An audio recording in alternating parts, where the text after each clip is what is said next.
Wait, are you recording too? Mm-hmm. Nice.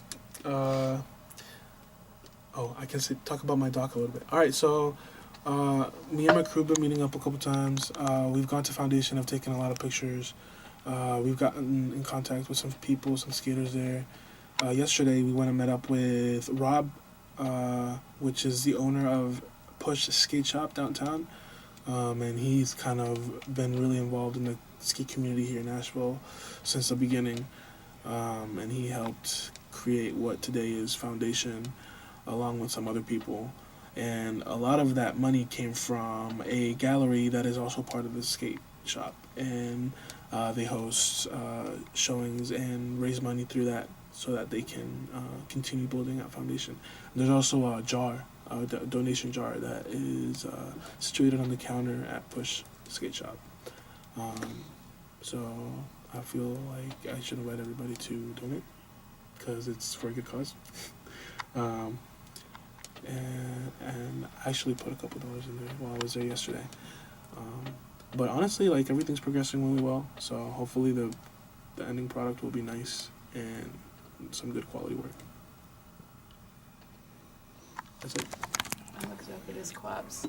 Gregory Porter's on Holding On, which, have you noticed that, like, literally every single deep house artist has a song called Holding On? I guess it's a theme. Could you pick her up? Oh, you don't know. Yeah, probably some. I miss Quabs. I've never heard of Quabs before. Quabs, yeah. That's the guy that sings. Yeah, I've never heard of him before. I love Me that neither. song. Yeah, it's a really good song. You're really gonna like. Do you like Jordan Rakai? I don't know who that is. Oh my god. Who?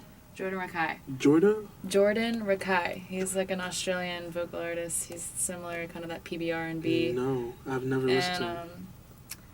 Yeah, he does. His song is Masterpiece. Dude, you're just gonna have to start sharing music with me because, like, you're always giving me music suggestions, which is great because I love music.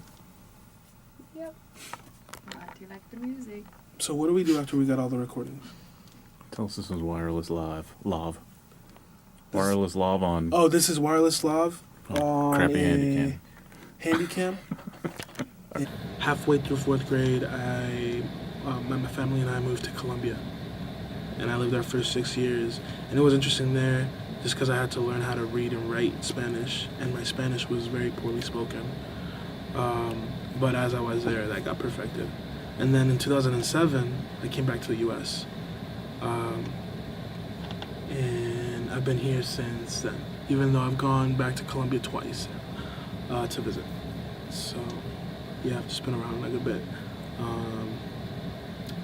I always wonder what my accent sounds like. I don't know, because you hear yourself all your life, and it just sounds normal. But you know, when you speak to other people, they pick up certain traits, undertones and whatnot. And since I've been around, like I've been in New York, I wonder if I have a northern accent or if I have like a Latino accent from living in Colombia so long. And now here, living in North Carolina, I'm sure I've gotten a little bit of a southern draw at some point, certain words or something. Y'all is definitely part of the vocabulary. Yeah. I mean, if you live in the South, like, you have to have that as part of their vocabulary for sure. I mean, I don't know. You don't hear people say you all or they just say y'all. Yeah.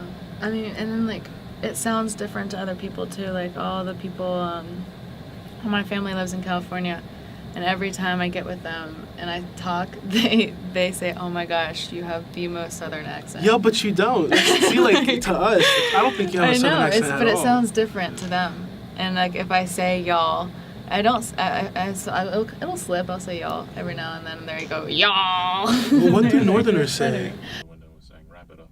Yo. Oh. So. My name is Montana.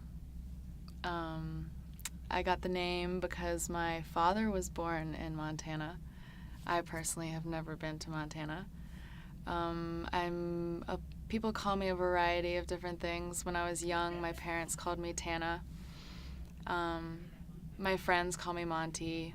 Some people call me the Mont, or Montiago, Monticello. Some people call me random state names.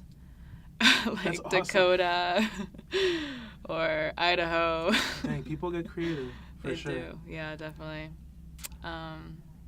Like little things, like little symbolic names that I got. When I was really young, every single morning I would walk down the stairs. My dad would say, "Sleeping Beauty," because I would always come downstairs and I would be rubbing my eyes and like I had slept for a whole winter or something. It was.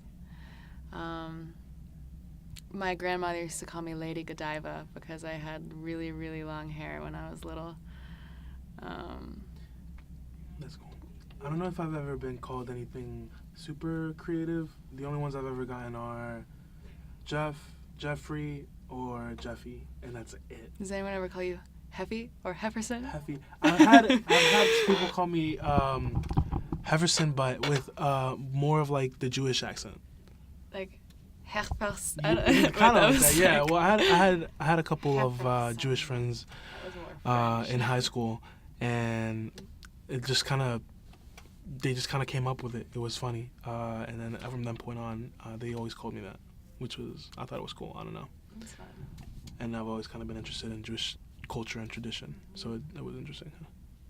I just remembered another one too. I was big into sports when I was younger, and all my coaches obviously were big sports fans. Mhm. And my soccer coach used to call me Joe. Like Joe Montana. Yeah. Like, and then another coach of mine, like he used to give us all these nicknames, and mine was Happy Cow because my family and I are from California, so then they would say, and I was always happy all the time, so they said, "Oh, Happy Cows come from California," like the ad for the cheese or something, and so I was Happy Cow for a while. People call me Hannah Montana all the time too. That's a really annoying one. I would hate that. I would totally hate that. Yeah. All right, I guess we can just wrap it up now. This has been Boom Mike with Montana, Jefferson, and Phil. You have a fantastic Friday. Can you hear me? I don't know. Speak again. Can you hear me now? I don't hear anything in this. Oh, take the there you go. How about now? Can you hear something coming through? Is it recording possibly? You can't hear. It'll pick up after the recording is done. But Oh, okay. all right, how about this question? Have you ever had any like big accidents, like where you've like broken bone or something? No, I've never had any kind of big accident at all. The only bone I've ever broken was the bone in my hand, so it goes to my middle finger. I was actually in high school. I was on the wrestling team, and actually I was practicing with my brother, and so I always blame my brother for breaking my hand. And then That's good though. I have it. Well, luckily, I don't know. I've never had anything broken. That's a good question. Where are you from?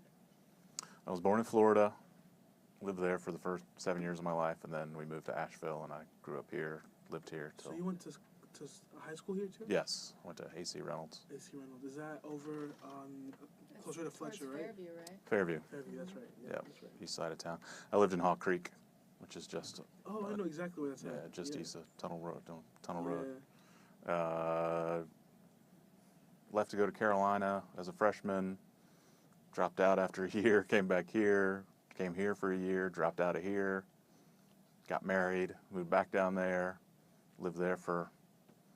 By down there, you mean Florida or? No, back in the Triangle area. Oh, okay. Chapel Hill, Durham. Oh, you've been back and forth. Yeah.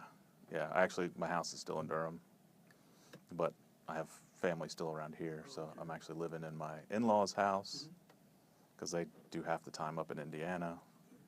That's interesting. That's cool. So yeah, back and forth, back and forth. Which area do you like better?